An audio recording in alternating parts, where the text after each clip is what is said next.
자, 오늘 저희들 수요 3일 저녁에는 스가랴서를 지금 공부하고 있습니다. 스가랴서 2장 뒷부분을 보겠습니다. 스가랴서 2장 뒷부분 10절부터 지난주 9절까지 보았죠. 자, 오늘 그 이해를 돕기 위해서 제가 중복해서 겹쳐서 8절, 9절 함께 읽고 또 읽어보겠습니다. 만군의 주가 이같이 말하노라. 그 영광이 있은 뒤에 그분께서 너희를 노략한 민족들에게 나를 보내셨나니 너희에게 손을 대는 자는 그분의 눈동자에 손을 대느니라. 보라, 내가 그들 위에 내 손을 흔들 터인즉 그들이 자기 종들에게 노략거리가 되리니 그리하면 만군의 주께서 나를 보내신 줄을 너희가 알리라. 오 시온에 따라 노래하며 기뻐하라. 보라, 내가 와서 네 한가운데 거하리로다. 주가 말하노라. 그날에 많은 민족들이 주와 연합하여 내 백성이 될 것이요 나는 네 한가운데 거하리니 그리하면 만군의 주께서 나를 내게 보내신 줄을 네가 알리라. 주께서 그 거룩한 땅에서 자신의 목 유다를 상속하시고 다시 예루살렘을 택하시리라. 오 모든 육체들아, 주 앞에서 잠잠할지어다. 그분께서 자신의 거룩한 처소에서 일어나셨느니라. 자, 이 바벨론의 딸과 함께 거하는 시온에게 지난주에 나눈 말씀은 그 시온에게 준 말씀이고요. 그 바빌론 땅에 있는, 그리고 오늘 읽은 부분은 이제 그 팔레스타인 땅에 있는 그 시온의 딸들을 얘기합니다. 그리고 마지막 13절에 보면은 이제 모든 육체들아라고 얘기합니다. 이거는 일반적인 모든 혼들에 관해서 얘기하고 있죠. 자, 오늘 이 부분은 이제 특별히 오늘 이제 10절 우리가 많이 좀 묵상을 해야 되겠는데요. 오 시온에 따라 노래하며 기뻐하라. 보라, 내가 와서 네 한가운데 거하리로다.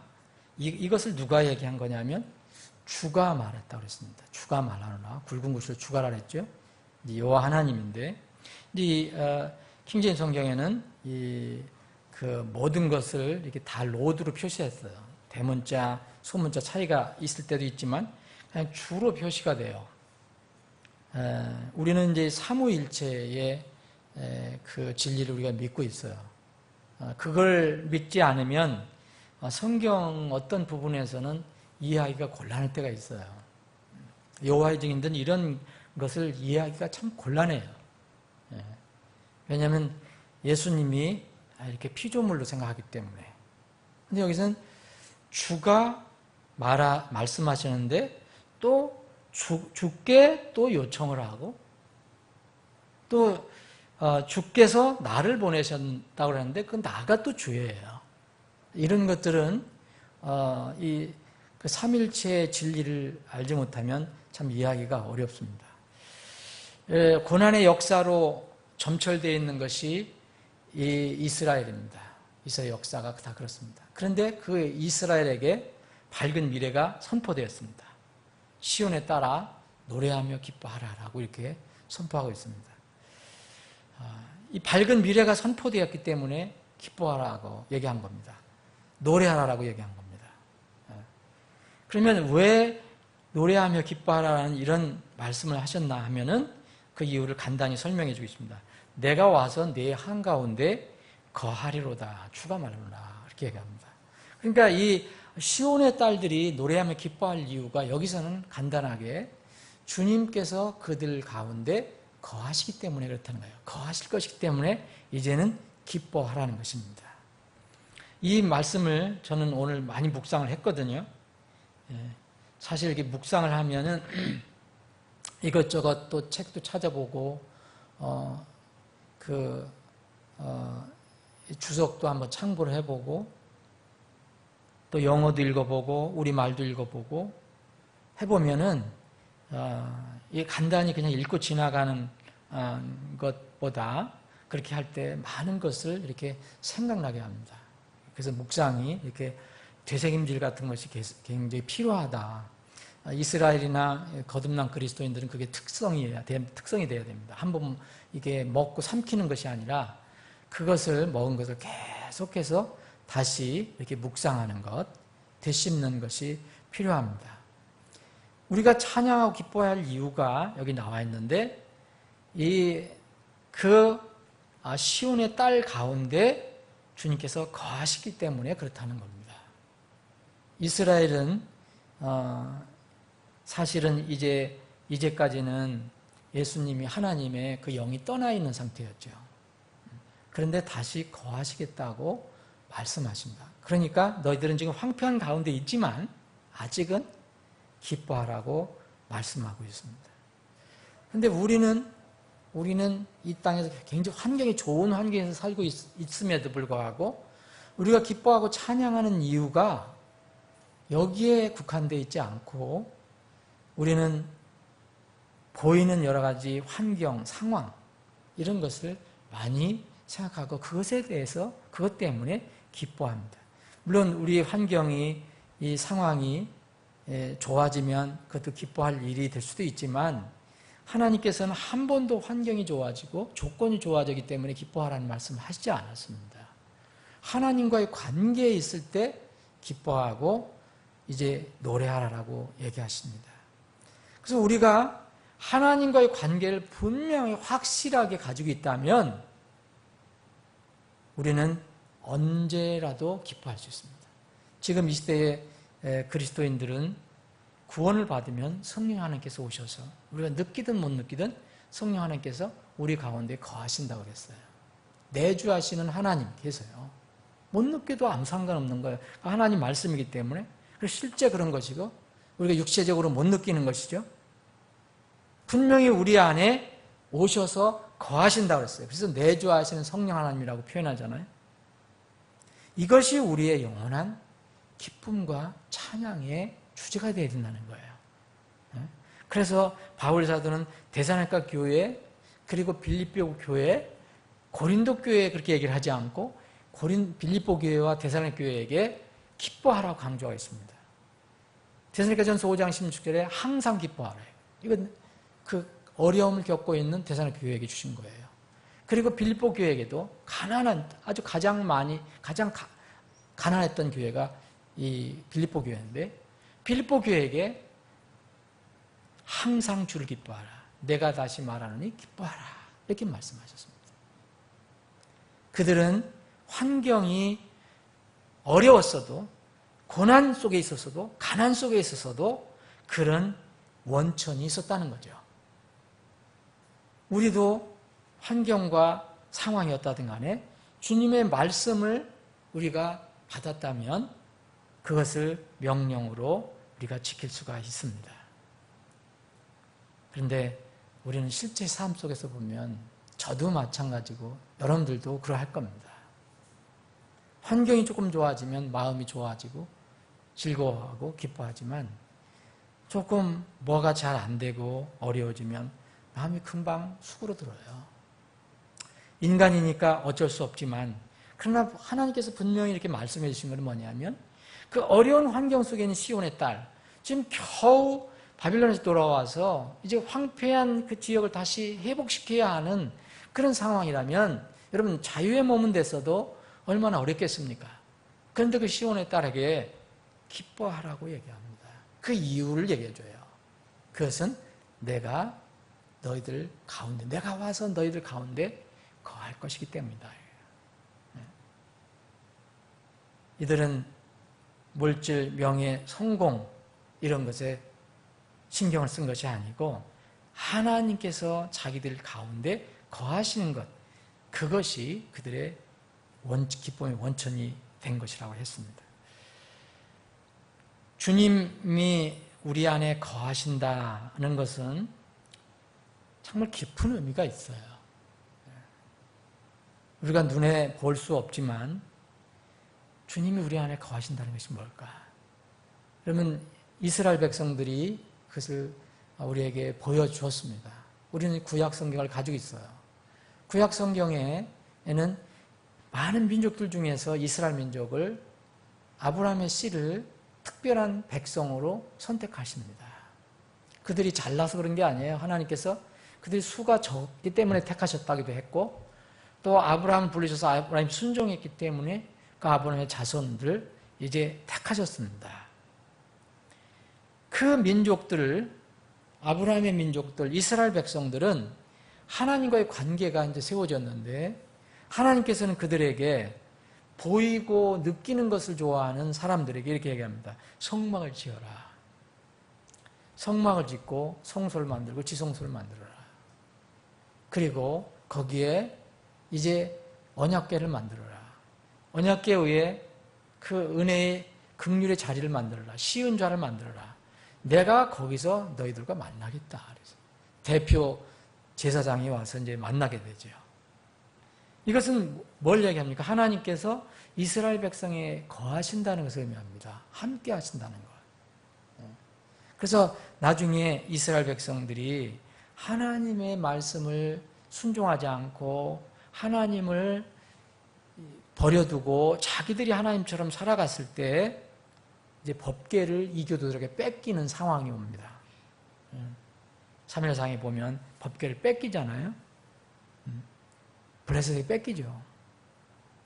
거기서 보면 하나님의 영광이 떠났다고 얘기합니다. 그리고 천년왕국 때 앞으로 나타날 천년왕국에서 성전이 세워지고 성전에서 어떤 일이 일어나는가 이것을 보여주는 것이 이제 에스겔인데 그 성전에 이제 하나님께서 다시 돌아오시는 내용이 나옵니다. 에스겔에서 보면 성전을 떠났다가 다시 돌아오는 내용이 나와 있습니다.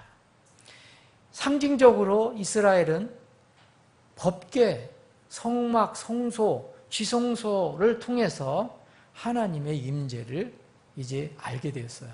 하나님께서는 그렇게 성소를 통해서 법궤를 통해서 내가 너희들과 함께 거하겠다라고 말씀하셨습니다. 그게 성막이 이제 안정적으로 정착이 됐을 때는 성전이 됐죠. 솔로몬은 성전이 됐어요. 움직이지 않습니다. 그 성전에서 지성소에 1년에 1차씩 대제사장이 백성들의 죄 문제를 가지고 들어갔을 때 하나님께서 만나 주셨어요. 백성들은 제사장을 통해서 하나님을 만났습니다. 이것이 하나님의 임재였어요. 함께 거하시는 그런 상황을 표시해 줬어요. 앞으로 천년왕국 때는 분명히 우리와 함께 하세요. 주님께서. 그리고 마지막으로 요한계시록 21장에 보면 새하늘과 새 땅에 보면 하나님께서 백성들과 거하시고 하나님이 백성들이 하나님이 되시고 또 백성들은 하나님의 백성이 된다고 말씀하고 있습니다. 계시록 21장 보시면 마지막 때에 그렇게 기록이 되어 있어요. 근데 그때가 오기 전에 지금 우리는 이 신약시대를 살고 있어요. 지금 그 주님이 어디에 계십니까? 지금 분명히 물리적으로는 무소부재하신 하나님이지만 우리가 볼 때 물리적인 하나님 편을 보면 하늘의 우편에 계시죠. 예? 분명히 무소부재하시지만 그런데 지금은 우리가 영적으로 그분을 우리 안에 모시고 있어요.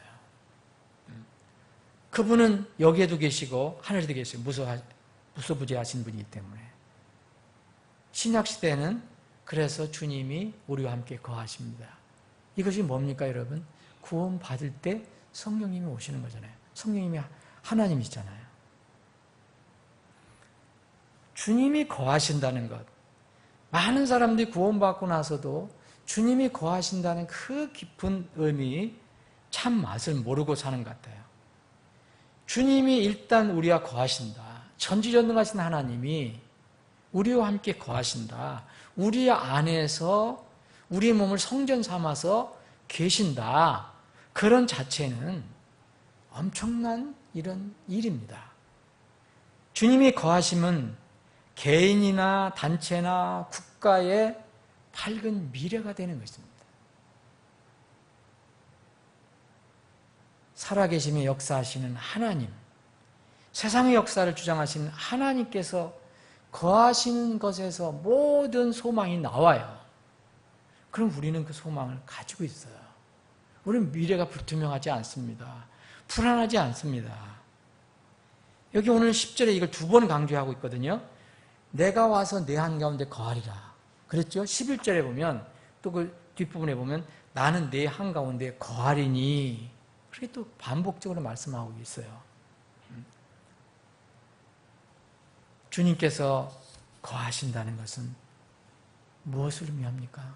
여러분 안에 지금 주님이 거하시는데, 제 안에 주님이 거하시는데, 하나님 말씀을 우리가 그대로 믿으니까 거하시는데, 그것은 무엇을 의미합니까? 제가 오늘도 염려, 걱정한 것이 있었거든요. 기도하면서. 그런 염려, 걱정, 또 때로는 근심, 번민, 두려움, 공포, 슬픔, 안타까움, 불안, 때로는 억울함, 수치, 핍박, 모멸감, 이런 모든 것들, 인생의 그 삶을 살아갈 때 나타나는 모든 이런 문제들이 사실 해결되는 것을 의미합니다. 그분이 내 안에 계신다면, 그분이 내 안에 계시는데, 전지전능하신 분이 내 안에 계시는데 무엇이 해결이 안 되겠습니까? 근데 우리는 여전히 그분이 거하신다는 것, 그분이 어떠한 분이시라는 것을 지식적으로는 아는데 가슴으로는 잘 모르니까 또 조그만 환경이 바뀌면 거기에 매여서 힘들게 살아가는 겁니다. 개인이 아니더라도 국가의 주님이 계신다. 여러분 이스라엘 백성에게 여기 거하시겠다 그랬어요. 이스라엘 백성은 뭘 걱정할 필요가 있겠습니까? 앞으로 성벽 짓는 게 걱정이에요? 성전 짓는 게 걱정입니까? 그냥 순종만 하고 따라가면 되는 겁니다. 문제는 항상 순종이 안 되니까 문제가 되는 거죠. 제 자신의 삶과 우리가 함께 섬기는 우리 교회에 대해서도 오늘 말씀 주면서 많이 기도하면서 생각을 해봤습니다. 오랫동안 저와 여러분들이 특히 수요 기도에 나와서 기도하는 여러분들이 참 안타까워요. 수요 기도의 수가 또 조금씩 줄어가니까 안타깝습니다. 여러 가지 직장 환경, 생계 환경, 사업 때문에 못 나온다고 하는데 그래도 어쨌든 간에 안타까워요. 어쨌든 세상은 점점 우리에게 기도할 시간과 말씀을 가까이 할 시간을 뺏어 가거든요. 우리가 최소한 수요 기도에 나오시는 분들이 기도해 온 것이 있어요. 저도 오랫동안 기도해 온 게 있습니다. 우리 교회가 이쪽으로 온 지 2년이 돼 가고 있어요. 그래서 이 지역의 새로운 혼들, 가정들이 교회에 더해지는 일을 위해서 기도해 왔습니다. 2년이 되어 가고 있어요. 또 교회에 필요한 일꾼과 사역자를 위해서 그런 신실하고 능력 있는 일꾼들을 보내달라고 기도를 했는데 아직도 현실적으로는 이루어지지 않고 있습니다. 우리는 기도할 때마다 속히 이루어지기를 소원하고 있어요. 근데 우리 안에 계신 하나님, 우리가 구원받은 하나님, 우리가 구원받았다면 우리 안에 성령님께서 내주하고 계신다면 분명히 그 성령님이 나약한 분이 아니고 전지전능하신 하나님이라면, 그리고 불가능한 것이 없는 하나님이라면 우리에게 가장 좋은 것을 주시는 분이라는 것을 우리가 알게 됩니다. 그런데 지금 우리가 생각하는, 우리가 기도하는 것이 지금 이루어지지 않고 있어요. 그렇게 가만히 생각해 보면 이렇습니다. 우리가 때로는 부족한 것으로 보이지만 현재의 상태가 우리 교회에게 가장 유익한 것일 수도 있다는 깨달음이 있었어요. 어떤 면으로 그런지 모르겠어요. 철저하게 교만하지 않고 겸손함으로 주님의 그 뜻을 구하는 그런 상태가 지속되는 것에 우리에게 더 좋은지도 모릅니다. 여러 가지 있겠죠.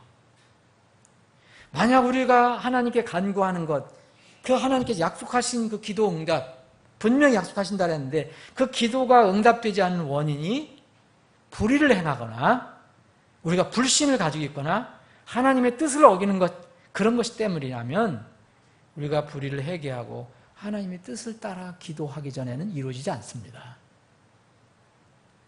그런데 우리가 분명히 그런 것이 아니고 부족하지만 최선을 다해서 정직하게 드리는 기도라면 절대 스스로 낙심할 필요가 없다는 것입니다. 저도 요새 기도하면서 때로는 마음에 낙심이 들 때가 있거든요. 그런데 오늘 말씀을 묵상하면서 내 안에 내가 거한다. 그러니까 너희들은 어떤 상황에도 기뻐하고 노래하라. 명령하십니다. 우리에게 주신 말씀이라고 저는 생각합니다. 주님의 뜻과 역사하시면 항상 옳아요. 항상 거룩하신 겁니다. 항상 정확합니다. 여러분, 하나님께서 하시는 것이 부족하거나 정확하지 않거나 어떤 때 또 옳지 않은 것이라고 생각할 수가 있겠습니까? 우리는 우리의 소원을 놓고 이루어지기를 기도할 수 있지만 하나님의 뜻이 이루어지기를 기도해야 합니다. 그래서 주님께서 그런 어려운 환경 속에서도 기도를 가르쳐 주신 이유가 그 내용이 거기에 있구나. 주님 따라다녔던 제자들 얼마나 어려운 환경이었습니까? 그런데 주님께서 기도하는 방법을 가르쳐 달라고 했을 때 주님께서 결론은 이겁니다. 여러분, 거기 여러 가지가 있지만 제일 먼저 말머리에는 뭐냐면 아버지의 뜻이 이루어지기를 기도하라는 거였습니다. 하늘에 계신 우리 아버지 이름 거룩히 여겨지게 하옵시며 아버지 왕국이 임하옵시며 아버지 뜻이 하늘에서 이루어진 것 같이도 땅에서도 이루어지다. 이게 기도의 핵심이에요. 그리고 우리에게 일용할 빵 주시고 우리에게 빚진 자들 용서해 주신 것처럼 우리가 빚진 자를 용서한 것처럼 우리도 용서해 주시고 또 우리를 시험에 들지 말게 해 주시고 악에서 건져 주시고 그러면서 영광과 권능과 영광이 영원토록 아버지 것이옵니다. 앞에 부분 뒤에 부분 다 하나님 것이 먼저 들어갑니다. 아버지의 뜻이 하늘에서 이루어진 것까지 땅에서도 이루어지기를 기도하라고 했습니다. 예수님께서 이것을 본을 보여주셨거든요. 예수님 십자가에 달려 돌아가셔야 합니다. 우리는 그런 고통을 감내할 수 없습니다. 근데 예수님은 우리를 위해서 그것을 감내하십니다.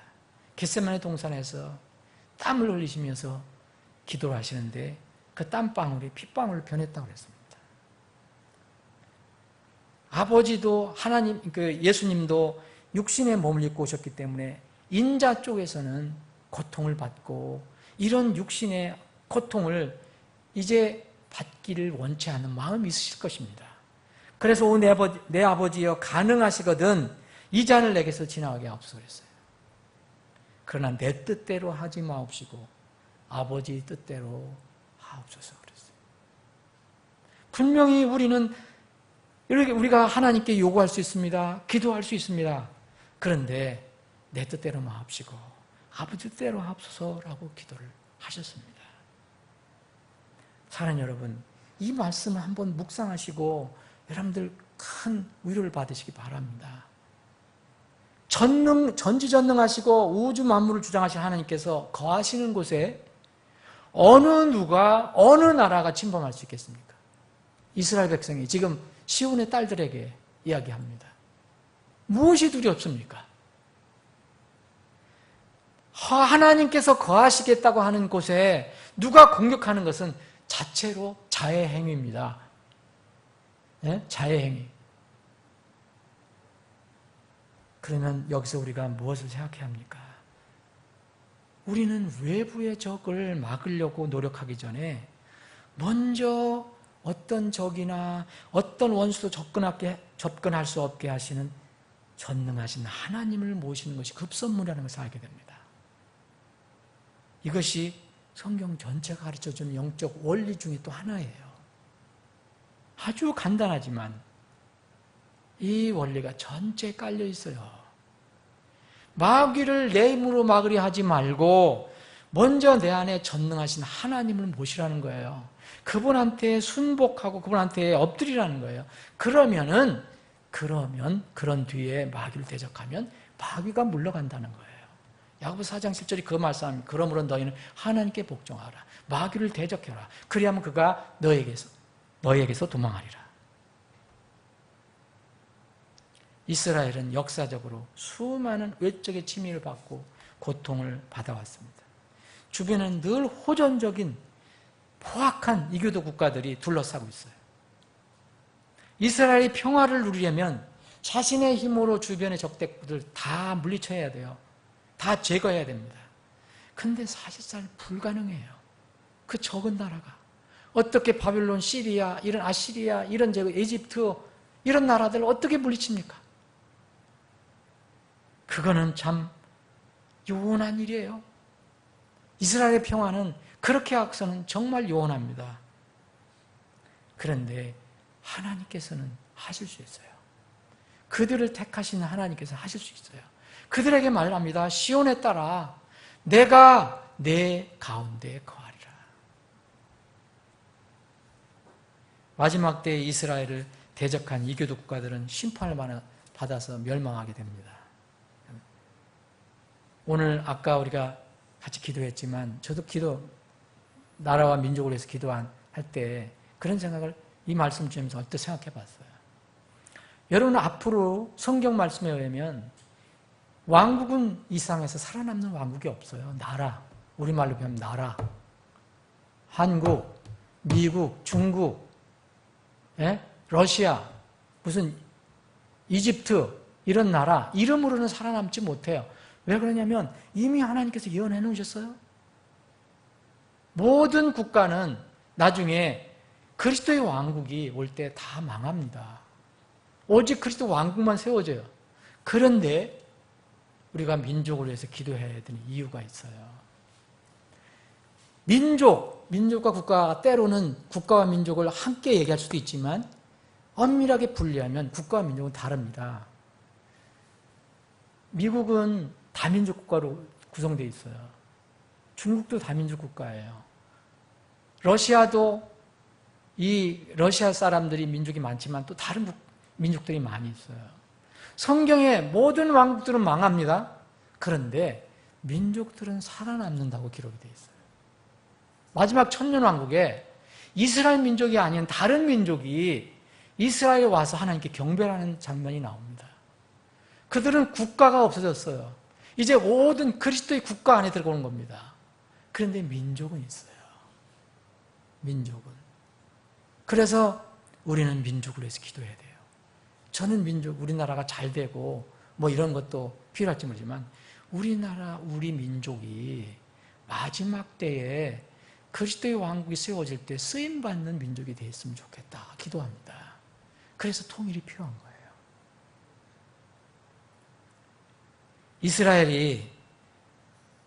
이스라엘 민족은 망하지 않았습니다. 이스라엘 국가는 안 망해요. 그게 역사적으로 증명이 된 거예요.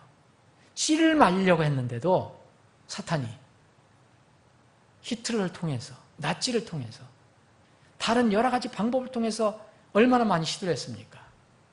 애굽 때는 그 바로를 통해서 남자를 다 죽이려고 했잖아요. 그럼 씨가 없어지는 거잖아요. 예수님 당시에는 그 어린 아이들 다 죽이려고 했었어요. 그런데 이스라엘은 살아남았어요. 기적적으로 살아남았습니다. 세상에서는 기적이라지만 하나님의 예언의 성취입니다. 이스라엘은 지금 세워져 있어요. 유대민족은 안 망해요. 유대민족이 멸망당하고 지옥 가는 사람도 있지만 전체 민족적으로 보면 절대 멸망되지 않습니다. 약속하셨기 때문에 그렇습니다. 그 민족 가운데 거하시겠다고 약속하셨기 때문에 그렇습니다. 여러분 마지막 때 이제 유대 땅은 전쟁, 갈등, 혼돈의 땅이 아닙니다. 본래 거룩한 땅에 지혜를 찾게 될 것이고 하나님께서 예루살렘을 다시 택하셔서 세계의 중심 도시가 되게 할 것입니다. 하나님께서 이스라엘 안에 거하시겠다는 이 약속은 신약에 와서 우리 성도들에게 주어주셨어요. 여러분들에게 주어졌어요. 구약에서는 하나님께서 내주하신다는 말씀하시지 않고 성령을 오셨다가 구에 임하셨다가 떠나실 수도 있어요. 근데 신약에서는 예수 그리스도를 통해서 이제 그 대속사역이 완성되고 이 예수님의 흘리신 피 때문에 성령께서 안에 완전히 들어와 계세요. 그는 절대로 안 떠나신다 그랬어요. 막 그 믿는 사람이 그 성령님을 힘들게 해도 성령님은 슬퍼하실지언정 떠나지 않으신다고 그랬어요. 이건 정말 놀라운 축복입니다. 이건 정말 놀라운 축복입니다. 예수님께서도 우리 신약 성도들에게 얘기했어요. 두세 사람이 내 이름으로 함께 모인 곳에 거기에 나도 그들 한가운데 있겠다. 있느니라 그랬어요. 여러분 두 사람 지금 모였잖아요. 여기 분명 한 계십니다. 여러분들 안에 계시고. 그래서 주님의 교회는 아무리 약해도 하나님이 임재해 계신 겁니다. 그러나 아무리 수만 명의 사람이 있어도 진리를 따르지 않고 주님을 머리 삼는 교회는 주님 계시지 않아요. 세상이 이것을 착하고 있는 겁니다. 그럼 보는 것을 엄청난 놀라운 일들이나 마귀도 할 수 있어요. 마귀는 돈의 주인이에요. 지금 주님께서 순종하는 교회들과 순종하는 성도들에게 내주하신 성령께서 끝까지 있다고 했습니다. 내가 세상의 끝까지 항상 너희와 함께 있느니라. 성령께서 내주하시고 주님도 항상 함께 있다고 그랬잖아요. 성령 내주는 근본적인 구원의 신분을 얘기하는 거고, 예수님께서 두세 사람이 내 이름 모인 그곳에 나도 함께 하겠다, 있겠다 하는 것은 삶 속에서 나타나는 순종 때문에 나타나는 하나님의 약속입니다. 너희는 가서 모든 민족들 가르치고 아버지 아들과 성령 이름 침례를 주고 또 그들에게 내가 명령 모든 걸 가르쳐 지키게 해라. 그리하면 보라 내가 세상 끝까지 항상 너희와 함께 있느니라. 이건 조건이 있어요.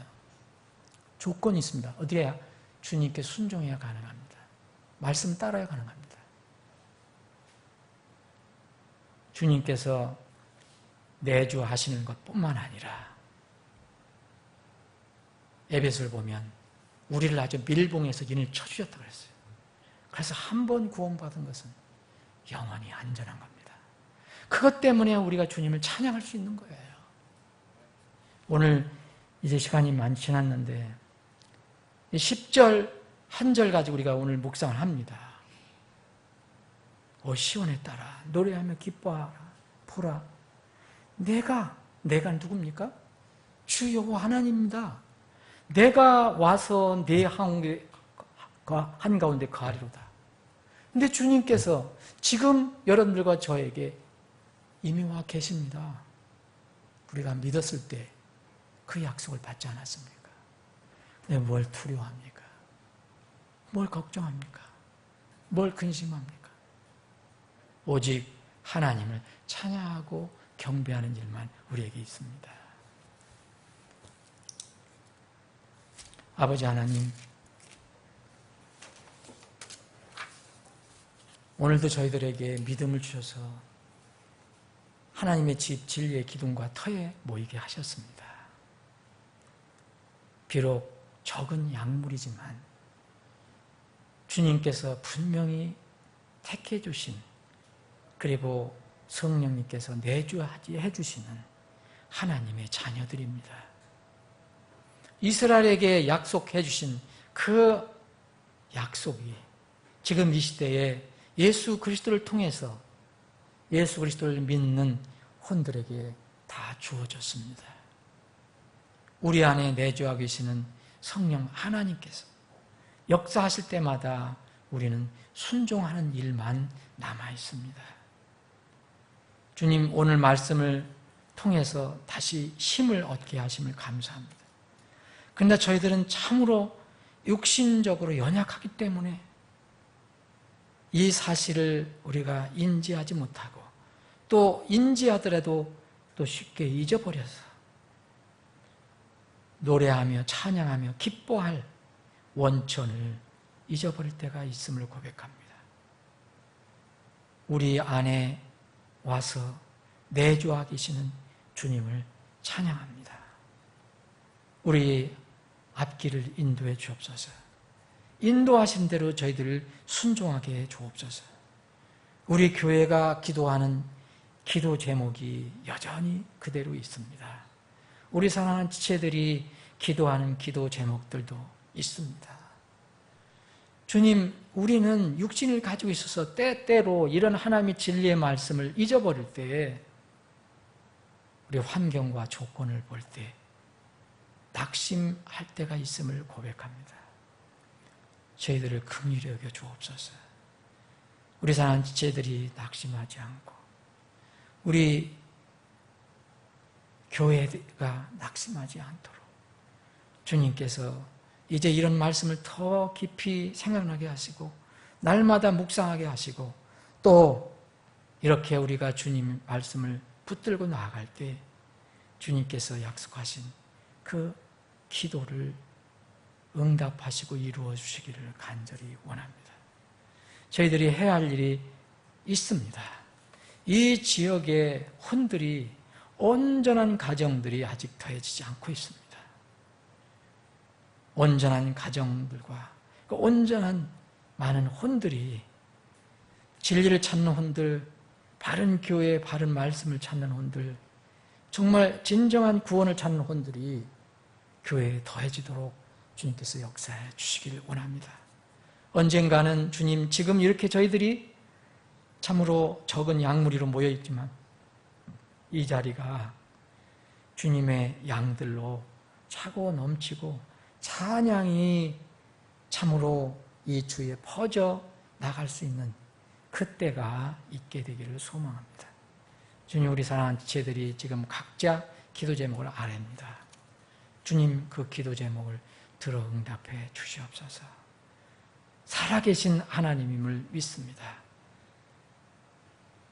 역사해 주시옵소서. 거룩하신 예수님의 이름으로 기도하옵나이다.